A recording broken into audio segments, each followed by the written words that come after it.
So, Fresh Coast Gaming fans, like I said, we're going to be getting a game of Warhammer 30k in. Those of you who watched our Drop Zone video, thank you very much for supporting Drop Zone. We love that game too. But our bread and butter is definitely 40k/30k. So we've got a special cool treat for you today. Jeremy is there. He is. Jeremy's got his back to us. He's going to be debuting his word bearers today. Just doing some last minute repairs. We got a table set up on the pool table again. We're going to do a 2-on-1. Jeremy and I are each going to bring 2,000 points of Word Bearers and Death Guard versus Larry's Imperial Fists and Mechanicum together. He's got 4K, we have 2K each. So, we'll get a mission rolled up and do all that stuff in just a minute, but let's take a look at our armies first. Alright, so I have a few new additions, but otherwise it's generally the same army. I'm building this collection, so I tend to play what I've got. I have a Praetor up front with a... what's the special sword they get? What's it called, Larry? Paragon Blade. Paragon Blade, thank you. Paragon Blade, Iron Halo. He has the Barbarin Thurible to give the -1 toughness in a 6-inch bubble. He also has Rad Grenades for an even further -1 in combat. He's going to be hanging out with a heavy support squad with heavy flamers. The Sergeant has Artificer Armor and Melta Bombs, as well as an Augury Scanner, just to kind of prevent some infiltration stuff, and I had 5 points, so why not? They're in a Rhino with a Havoc Launcher. I have 2 tactical squads, Sergeants with Melta Bombs and Artificer Armor as well. There is a Vox in each. I have another heavy support squad, 5 missile launchers with a Master of Signal. He has no upgrades. Sergeant again has Artificer Armor. I have a Dreadnought Talon, they're double las cannons on both. That one has a Chain Fist. I have a Mortis Pattern Contemptor with double carries autocannons for some anti-air / bullet hose fun. The Dorado as well with the missile launcher. I have a Sikaran Battle Tank with 2 las cannons on the side, no other upgrades. And then my Rapier battery, so 3 Rapier laser destroyers. So that's 2,000 points for me. So here we have 4,000 points of Larry's Imperial Fists with a Mechanicum allied list. We're going to start with Pollux as his warlord, of course, and he's hanging out with his favorite 20 Tactical Marines, Sergeant with Artificer Armor and Power Fist, and there's an Apothecary, and they're trucking around in the Spartan, of course. 10 veterans with... they also have extra close combat weapons. 10 veterans with Melta Bombs, 2 heavy bolters. They're in a Rhino. There are 2, 4, 6, 8 plasma guns and an Apothecary. That's the unit that's going to deep strike thanks to Pollux. A bunch of Terminators also going to deep strike because they're Imperial Fists and they get to do that. There's a bunch of Thunderhammers, some combi weapons and power weapons back in there too. 2 Dreadnoughts. We got a Mortis Pattern Contemptor with 2 Twinling Glass Cannons. Ignore the missile launchers on him. A close combat one with the plasma guns in the hands. 3 of the quad mortars.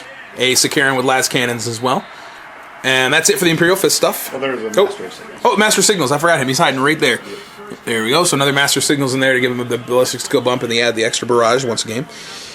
Over here with the Mechanicum allies, we got the Magos, who's got the Thaumaturgy relic upgrade, right? That's the Cortica Prima. Yeah, the Cortica Prima. Is that what it was? Did I say it right? Yeah. All right, cool. Cortica Primus. There's a squad of Thalax with the... there's a Multi-Melta and a Photon Thruster. I gave him the Ferox upgrade, too. Okay, the Ferox upgrade, that gives them what? Rending and... That's what it... Rending and Rage. So they're really good in close combat. There's the Castellax squad. There's 1 Darkfire cannon in there. And then the Thanatar, yep, with the Plasma Mortar and Paragon of Metal. Whatever that means. Guys, I have no idea some of this stuff. Half the time I think Larry's making it up. So anyway, that's his 4,000 points. Let's get into the game. All right, here we have Jeremy's Word Bearer army. It is still a work in progress, but you have to forgive him. He has a tiny little baby at home and a brand new house to work on, so it's amazing what he's gotten done in the last few months. They're going to be led by Erebus, and as part of his Rite of War, he has to take a Diabolist minimum. So Erebus fits both the HQ requirements for him, but he still has to take a second HQ choice. So he has a Primaris Medicae, which he gave the, what's it called, Dark Channeling? Yeah, so he's actually a level 1 Psyker too, which is sweet. They're going to be riding with 20 of the Galvor Beck, 10 of the Galvor Beck with 2 Melta Guns in a Spartan. There's a Contemptor Dreadnought with Assault Cannon and Heavy Flamers. There's the, this one called the Maragal Tainted Dreadnought with its crazy plasma cannon that causes leadership checks by itself. It's super awesome. And there's Erebus. And then he has 2 tactical squads, 10 men each, in Rhinos. Pardon the old Blood Angel Rhinos. They have Dark Channeling as well. Pretty cool. Now, I have to point out, as we were getting ready today to play, Jeremy figured, I want to get these guys sealed because I haven't had a chance yet. So we put them out in the garage. I had a couple of things that we had to seal too. So we threw them out in the garage, and when we went to pick them up, we came out there, and this entire tray was kind of spread all over the floor. The shelf we had put it on had collapsed. So both dreadnoughts kind of went just to pieces. A couple of the arms fell off the Galverbeck and the bolters out of the hands of the Marines. But because he is touched by some dark fates, Erebus was completely unharmed. So is that going to be fate kind of telling us the way this game is go? We can. All right, here we have a shot of our table. We've got these awesome MDF pieces of terrain from Angry Mojo, the little bunker in the middle from Brush for Hire, and of course the Fat Mat, Frontline Gaming. Awesome stuff. This is our table. Our deployment is actually going to be, I believe it's called Ambush. One of our armies has to deploy within 18 inches of the center of the table, and the other player gets to deploy on both short table edges. That can be really nasty because we get to choose whether we want to attack and defend, and the other person gets to set up. So it can be, you can set up some first turn assaults pretty easily in this mission. Speaking of mission, the mission is Blood Feud, I believe it's called. It's a kill point mission, but in addition, each of our armies gets to nominate one unit type from the other, and we get bonus kill points for destroying them. So if we said infantry, for example, we get a bonus kill point for destroying each infantry unit. If we said walkers, it's 2 points per walker. So Jeremy and I have combined 6 walkers on the table. I think we know where Larry's going to go with his bonus points. We have to talk it over about Larry's army as well, but I think I got a good idea where we're going to go with his too. So we're going to roll off to see who deploys first, who goes first, and we'll come back after we have the game set up. All right, so here we have a shot of the table. Larry has his forces castled up in the center. The Thanatar and the mortars, along with the Mortis Pattern Contemptor, are all sitting right on the platform up here. It's just counting as ruins. It's not anything special. The Spartan was facing this way right here, but he used Pollux's redeployment to turn him around that way to get him away from all our dreadnoughts. He didn't want the infantry inside getting squished. So we got Sakaran here, Thalax right there, Castellax right here, Dreadnought here, Rhino full of veterans there. I've got my rapiers in that corner. A Mortis Pattern Contemptor with troops in here in the middle. We got 3 dreads and the Sakaran here in the corner, lots of armor, and we've got more dreadnoughts, lots of troops right here. We have 2 tactical squads and a heavy support squad with my flamers and my my Praetor right in here. Another infantry squad, the Galvorbeck in the Spartan, and then all of the my Master Signal and my missile launchers right there. So Larry has the first turn. Do we roll for night fighting? We did not roll for night fighting. 4+, we got night fighting. We do. We have night fighting turn 1. So Jeremy, you want to seize? Yeah. Get that die. Let's do it. Let's take this first turn. That's going to be a 4. Pretty cocked, but we'll play it anyway as a 4. So Larry has the first turn. Take it away. Top of turn 1 was kind of up and down for Larry. He had a really kind of soft start that ended up okay. The veterans jumped out here and sniper fired away 3 of my crewmen and 1 entire rapier, which is pretty good. I also got a wound on that one, but they made their leadership check and they're all right. These guys went to ground against the Castellax right here, and I only lost 1 Marine. The Artificer Armor Sergeant in the front tanked off the Mauler patterned bolt gun shots with its AP3, and then Lookout Sird the Darkfire Lance. Dreadnoughts got ignored. Over here, the Thanatar tried to shoot at the Dorado and both Rhinos and only managed to take a hull point off the Rhino by blowing the Havoc launcher up. So what finished it off? Who killed him? That's a good question. The Sakaran finished off the Rhino, blew it up, and the guys disembarked. The Thalax moved forward, shot at the corrupted Dreadnought, did a whole bunch of damage, and then only got a 2-inch jetpack jump back. The quad mortars, though, finished off the Dreadnought, along with 2 las cannons from the Spartan. And when it blew up, it didn't do any extra damage to anything. So that was first blood, plus a victory point, kill point, of course. And then that Rhino got blown up, and the second Rhino got blown up by the Dreadnought up here with the double las cannons. He shot down there, 1 pen, blew it up, and killed 1 of the word bearers in return. And that's it. That was all the damage that happened. These guys made all their cover saves from the Dreadnought's plasma weapons over here. The other las cannons from the Spartan shot at the Spartan and did nothing. And we're going to move into the bottom of turn 1. All right. Larry has... Killed 2 rhinos, that's 2 points, plus the dreadnought's 3 points, plus first blood is 4. So it's 4-0. All right, bottom of turn 1 was not very good for us. We only got a single point, and I'll get to that in a second. My rapiers shot through the ruins and blew off one of the las cannon sponsons on the Spartan over here. We took off another hull point from the Spartan in front. They kind of faced off and glanced one hull point off. The other one shot at the Sicaran and did nothing. My heavy flamers, bolters from both squads, and the Dorado shot into the Phalanx and dropped half of them and dropped that one down to a single wound. And they failed. Oh, and they're going to flee, so they're going to run and hide. Where do they go? They go towards either to the closest long table edge. My missile launchers got our single victory point by blowing up the Contemptor here on a really good roll. 5 hits, 3 pens, and a glance. It was great. This side of the table, Dreadnought shot at the Spartan. One was in cover, one was not, but it didn't matter. I rolled nothing but 1s and 2s to hit. My Sicaran is what blew the last cannon off that Dreadnought. And we killed almost half of the veterans here with the carries assault cannon and some snapfire bolter shots, but they made their leadership check. So Larry's going to run the Phalanx, see where they go, and then we're going to pick up in turn 2 with no more night fighting. He's got 2 reserve rolls to make, and we'll see what happens there. All right, Larry continues to lay it into us this time. Complete reversal from our last game where all of my luck was in the beginning, his luck was at the end. The veterans charged at the Contemptor and blew it up. Lost 1 to Overwatch and another one within the explosion. The Plasma Gunners deep struck in here and killed 2 of the Marines and 1 more Rapier, so there's a single Rapier left. He did make his leadership check. The Sicaran got blown up by all the attacks from the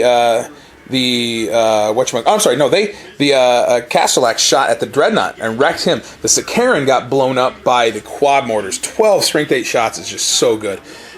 These guys continue to run away, which is great for us. It's about the only positive thing that's really happening for us. That and I'm making cover saves like a boss with my Dorado. The Terminators deep struck in here and only managed to kill 1 Marine. They were ignored. Took a hull point off the Spartan with a glance. And that's it. So we're going to move into bottom of turn 2 and try to make up some points. Bottom of turn 2, it looks better than it was. We only got a single point again this round, but we put a hurt on Larry's stuff.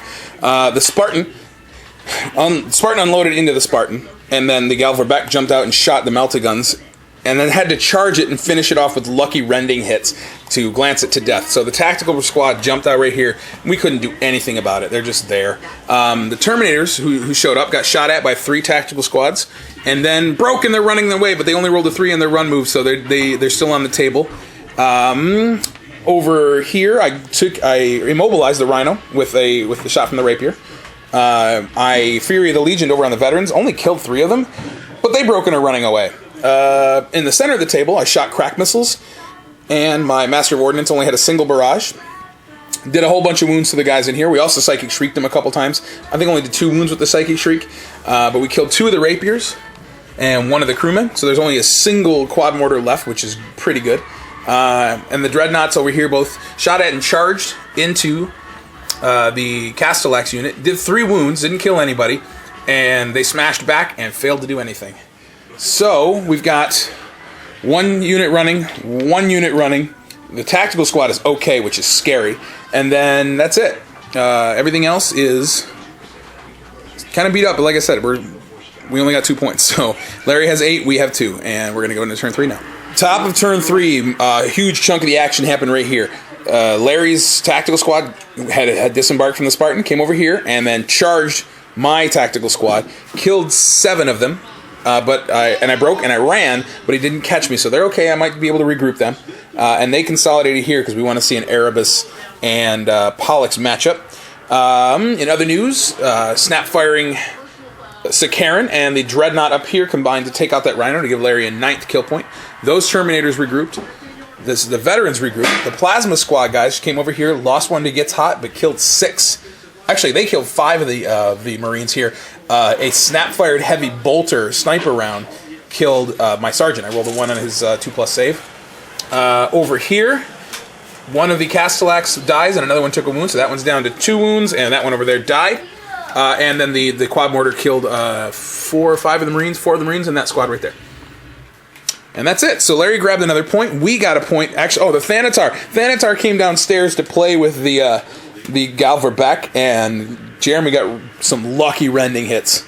A lot of attacks, a lot of 6s to get through that 2-up armor saving the rend, and Larry failed his invuln. So the Thanatar died, which was really good for us. We're going to move into the bottom of turn 3. Game's really starting to turn in our favor now. These guys here have gone to ground. They just snap fired and didn't do much. I managed to kill 2 of the veterans with the missile launcher from the Dorado all the way over here. Gotta love it. The rapier shot at and killed one of the actually, he sniped out the apothecary from the squad. He was the closest model. Larry failed his lookout cert and his cover save, and it killed the apothecary from the plasma gunner squad, which is cool, but it doesn't do much against them because we don't have a whole lot going after those plasma gunners. We managed to kill one of the Castellax in combat, I think. No, I'm sorry. We just did more wounds on that one and a wound on that one. So there's 2 on that one on that one. Whittling him down very slowly. Nothing happened to these guys. We didn't even go after him. The Rhino got blown up by the... What shot the Rhino? Oh, the heavy bolters, actually, from the Spartan. Shot him in the back. Sorry, guys. This has been a long turn. I'm trying to remember how everything went. The las cannons shot at the Dreadnought up here and blew him up. The Sicaran got killed by the autocannons from the Dorado. Jeremy charged in one of his Zealot tactical squads to the Terminators. Did 9 wounds to him on the charge, which is crazy for 9 Space Marines. But Larry made all 9 saves and then killed 7 of the Marines in return. But the big news is the tactical squad with Pollux is no more because the Galvor Beck got their charge in. We killed a couple with some crack missiles, a couple with some bolter rounds. And that was it. That's all she wrote. The Galvor Beck on the charge are ridiculous. He had 40 attacks from the regular ones and managed to sweep Pollux and his boys off the table. So the score at the moment is 9-8. We're going into the top of turn 4. All right, we'd forgotten at the end of the turn also we got a victory point for killing Pollux as a warlord, so that put it at 9-9. So Larry actually had a decent turn. He got 3 more points. He killed the squad here with the Terminators in combat. Dropped some barrages on my missile launcher guys just to soften them up. Only killed 1 and put a wound on the Master Signal. Over here, his heavy bolter that was left from the veteran squad is running to get out of range from my Ilos missile launchers, which is kind of funny. The plasma gunners shot at and killed the rapier, gave him another point there. And then he had a lucky smash attack hit that blew up my dreadnought. We did kill 2 more of the Castellax though, so they're down to a single Castellax in the Magos, which is pretty cool. But Larry got another victory point for wrecking my dreadnought. So that gave him 3 more this turn, so it's 12-9, bottom of 4 coming up for me and Jeremy. And Oscar, Jeremy, and I are all kind of playing Rampage over in the corner there at the same time, too. So we're having fun. Oh, and this is little Abby's first appearance on Fresh Coast Bat Rep, so hey, what are we planning for her in the future? Sons of Horus? Yeah, Sons of Horus, sounds good. All right, it's going to be a little while, though. Bottom of turn 4, these guys completely got ignored because I was out of range. So my tactical Marines actually came out of the woods and then charged in to help out this combat. They didn't do anything, but the Contemptor finished off the last 2 wounds on that Castellax. And the Magos is surrounded now, but he made his leadership check. The quad gun took a 1 casualty from crack missiles, but they're still going to be effective because there's 1 guy left to fire it. The Galvor Beck moved and ran. My Marines shot at over here at the Terminators and did nothing.